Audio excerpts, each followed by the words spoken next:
Hello again, everyone. This is Randy, your sewing machine man, and what we have today is a Singer Touch and Sew model 758. 758. I sold these new back in the day, in the middle 70s. I think 72. This one was built 73, 74, 75, right along in there. Very popular machine. I sold the heck out of these things. They're very, very popular machines, but they are at the age now where they need new stuff. And this one came in, and we'll get started and show you what it was all about. Okay, here's the little 758 Touch and Sew that came in with what the customer was told was a bad gear. Of course, you take these in any place and they're going to suspect a bad gear because that's what usually is the problem. These gears are not steel. They're like a hard rubber. And someone's greased these. You can see they got the grease. This calls for oil. It doesn't call for grease. I sold these new, serviced them at the Singer Service Center, and at no time did they want you to grease these. It would cause them to dissolve. And it's probably what has caused the breakdown of the timing belt. If the timing belt hadn't gone south, it would probably still give her some service. And replacing these gears is a pretty simple little procedure. You just take everything apart, put the new gears in, slide it back together. I've done it, I don't know, maybe 1,000 times, maybe more than that. I haven't counted, but it's been a lot over the years. So this one is going to be a little bit more difficult because we have to replace the inner timing belt. And of course, takes the energy from the top and transfers it down to the bottom on a one-to-one basis. So when the top turns, the bottom turns, so it locks the stitch. And what happens is when this daggone belt deteriorates, you can take the bottom off. And when you see this on the cover, that's underneath where the belt goes around. When you see that, you're like, okay, it's starting to disintegrate, starting to flake. And when it disintegrates and it flakes, the little pieces build up in the grooves. You can see where they built up in the grooves here of the cog down the bottom. The little pieces, they build up in there. You see that? That's the stuff that builds up in the groove. And when that happens, the belt's deteriorating. And then instead of the belt gripping in the grooves, what it does, it comes down and it rides up and it jumps a tooth, jumps a cog, and it jumps back down in. But then you've got 2 or 3 degrees out of timing. Every time it does that, it'll get real tight and it'll pop. So if you look at your old 758 or any of these 700 series, 750, whatever, and turn the hand wheel, and it gets tight and it gets easy, and it's tight and then it gets easy. That's what's happening. This is popping over there. Now this is the video number 1. I'm gonna make a couple more because people have the idea that they're gonna do this themselves. Now the gear thing, I've had a few people do it themselves and they absolutely did it. But when you combine that with the timing belt and the top, and everything has to come out the top, I'll show you what it gets involved in, because I encourage people not to do that. And of course, these people have the skills. They land people on the moon and do Mars rover shots and do brain surgery and stuff like that. So they're not dumb. They're very adventurous. They're very brave, and don't go for it. And when they're done, make sure they didn't lose any pieces and bring it to me, and I'll get it going. And that generally is what happens. But I'll give you an idea of how difficult it is. The bottom, not that big of a deal. When you get to the top, it's a little bit more involved, because when you get it done, it has to sew. And everything has to be put in the right spot. And it has to be set properly, timing in the zigzag cam, and it gets pretty wacky. So this video number 1, and the next one will be up, and we'll get into it a little bit more. Okay, so now we're going to go up and see what happens next. We're going to get some gears out here. Okay, now we got all the gears out. We got all the shafts slid to their appropriate position to slide the different gears out. This one was up here like so, and the pinion feet gear was on this shaft here, back here, and then the 2 hook drive gears were over here. Now what you got to be aware of is some of these nuts and bolts. It's lefty loosey, righty tighty on a lot of machines. On these are lefty tighty, righty loosey. So you got to be careful turn something the wrong way and snap it off and think boy, it's really tight. Yeah, you're tightening it, and then you snap it off. So you got to be careful. And say, what we'll do, we'll put the bottom back together and just do a regular gear job on the bottom, and then we'll go to the top, and then we'll tie them both together. So we'll save this for last, but we'll get the gears back in it. And what you got to make sure you don't do, because you don't want to scratch the shafts. That's a flat spot there, so that's not a problem. All your gears are going to be on flat spots, except where times, and that'll be here. There's no flat spot over here. Everything else is going to be on the flat spot. Every gear's got to be turned in the right direction. It's got to be set in the right order. But you want to make sure you don't scratch the shafts. If you do inadvertently scratch one, get you some emery cloth or a file, whatever it takes to smooth it, because they have to slide in and out. And these tolerances here are very tight. If you have even if there's oxidation, a lot of times they're oxidizing, you gotta polish all that off to get them smooth. And sometimes it's a chore getting those things to slide. Sometimes they slide real nice and easy. Sometimes, like this one, you have to be real clever and use a lot of little, shortcuts and tricks and little things that you learn over the years. So, got this together. I got it apart, rather. We'll get it back together. Here's all those 15 little parts. Set screws, what have you, springs, E-clips. And the cool part about these original set screws are 3/32, and you put a 3/32 on it, and away you go. The replacement ones are 2.5 millimeters, so they're metric. And the 3/32 will go in a 2.5, and you'll think, boy, I got it, and then you'll strip it out. So if the gears have been replaced, the new ones are going to be 2.5s. These were original 3/32, but a lot of times I'll get them where they had one gear or two gears that were replaced with new ones, and they were 2.5s, and someone put a 3/32 in there, and they strip it out, then I have to get the Dremel, and I have to cut the gear in half to get it off. That only adds about 30 minutes to an hour to the procedure. So if you're going to do this, going to get ambitious and give it a whirl, make sure you use the right wrench, or the right tool here. You look on there with a jeweler's loop, and you can see 2.5 millimeter or 3/32. You can see it on there. It's scribed in there. It's very, very faint, but it's machined in, so you know you're using the right one. The replacement ones, 2.5 millimeter. The original Singers, 3/32. So always try the 2.5. If it doesn't fit, then you know it's 3/32.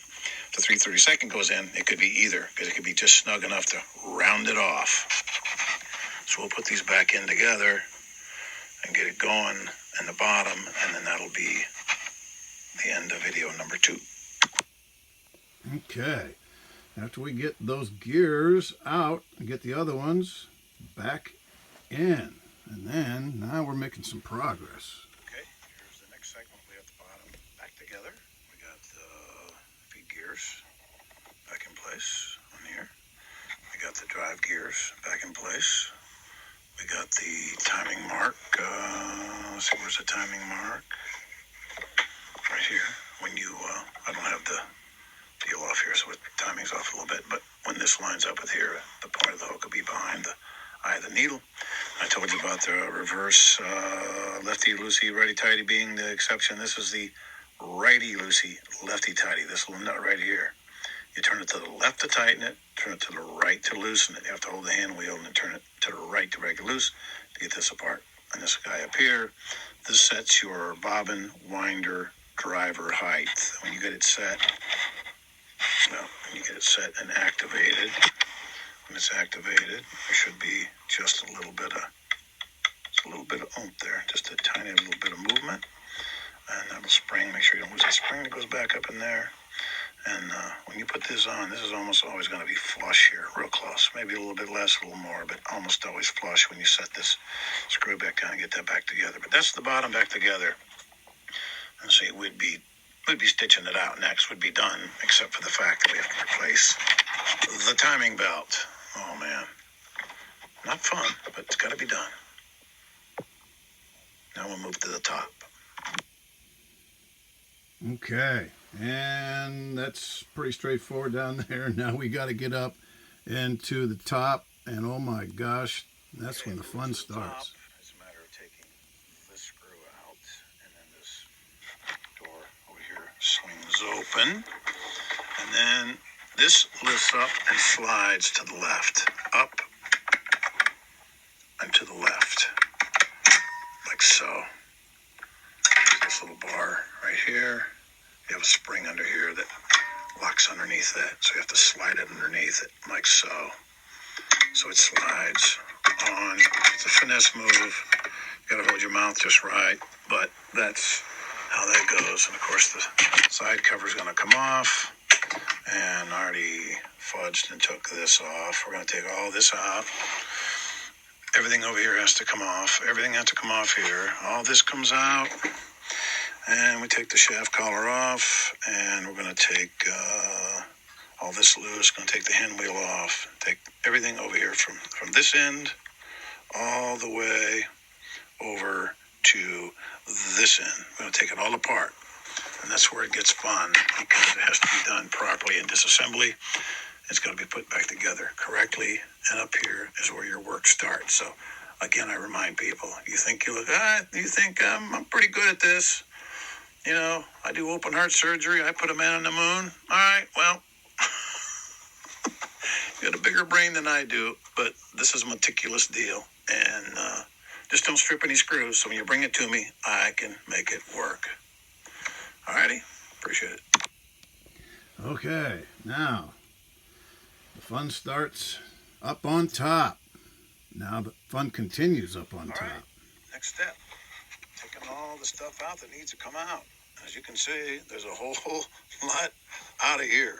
The hand wheel's gone, shaft's gone, belt's gone, cam stack is gone, the guide here is gone. Everything over here, take-up assembly, everything's gone. Pressure assembly, everything's out. And you think, wow, I bet there's a whole pile of parts over here for you to put back together. Well, you might be right. Here we go. Hand wheel, there's the gears, bottom case.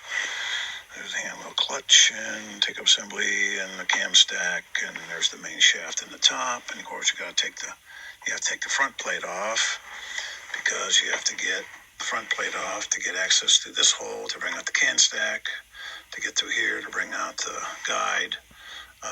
So there's a screw behind this little guy here hides that screw on the front. You're like, where's the screw?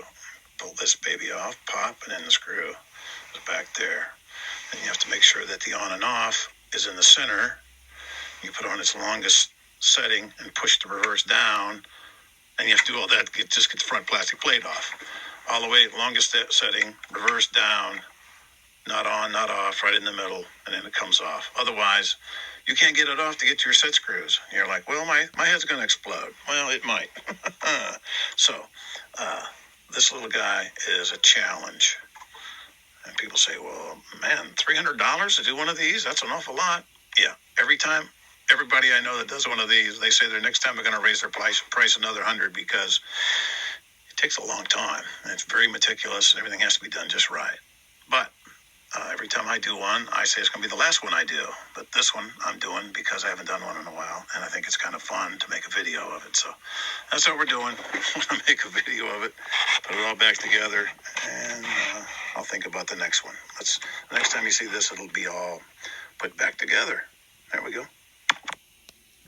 And moving right along, getting everything put back together, and it's a process. Okay, we got all this back together. We got the new timing belt on. Well, that looks real nice. Got all this back over here, back together.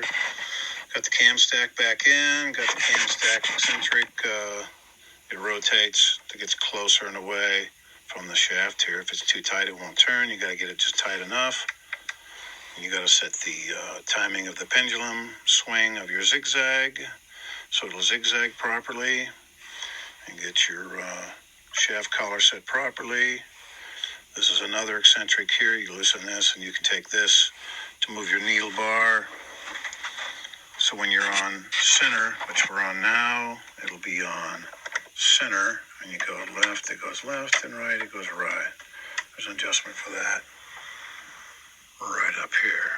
And of course, this sets it. You get it all back together and get it so it's got its pressure set properly, so you can get low, medium, and high. And of course, then we gotta get it all back together. I do some fine tuning on the timing, and the next thing you're probably gonna see is this baby sewing like the day it was made. And you put on new gears and a new timing belt, and you've basically got a new machine. So let's get the finishing touches on it and get it all purdied up and make some stitches. Okay, in the home stretch. And here we are. Okay, she is all back together and sewing like it's supposed to. Done a real good job with a lot of stitches. Make sure everything's doing well, zigzags and back and forth through the whole smear. Make sure it winds a bob and, get sure the bobbin winder height is set. And just A to Z, make sure everything works like it's supposed to. 3-needle position, low and high speed. Take the foot control apart, clean it out real good. Check it out, and just so you see what the difference is in these timing belts. Here's an extra one. I have a new one, but here's the old one. You can see that it's all rounded off here. All the teeth are all rounded off, and it's pretty shot. It's in pretty bad shape. Get some light on here. They're around, and then the new one, of course, is nice and clean and crisp. That's what the new one looks like. So the difference between the two is like night and day. And of course, we got the old gears that go back. Got the new gears in, and everything's all cleaned up. I just gotta get cleaned up because all this stuff has got carbon black in it, and it gets all over the place. So get her all fixed up, get her done, get her back. Okay. And last but not least, here we are. And people love these machines, and they want to get them fixed, and they want to get new timing belts. They want to get new gears. And my wife has a touch and sew. It's one of the old ones with the steel gears, but if she had one of these, I'd be doing all this for her, because you get a machine, you like it, you want to hang on to it, and you think, if you go buy another machine, can you get one this good for $350, whatever it takes to get the timing belt and everything rebuilt? So a lot of people say, well, rather than go out and shop for another Singer for $300, that's just really sad, made in China and not worth a hoot. Rebuild the old one. This is one I would recommend if you want to do it. I probably do one of these a month. And every time I do one, I go, wow, that's a whole lot of work. I respect these guys at Singer that put these things together, because there's a lot of parts. You put them all together and it needs to work. So that's what happens when you take the time, put everything on the timing mark, everything lubricated up. End up with a nice little machine. Singer 758 touch and sew, rebuilt, working like new.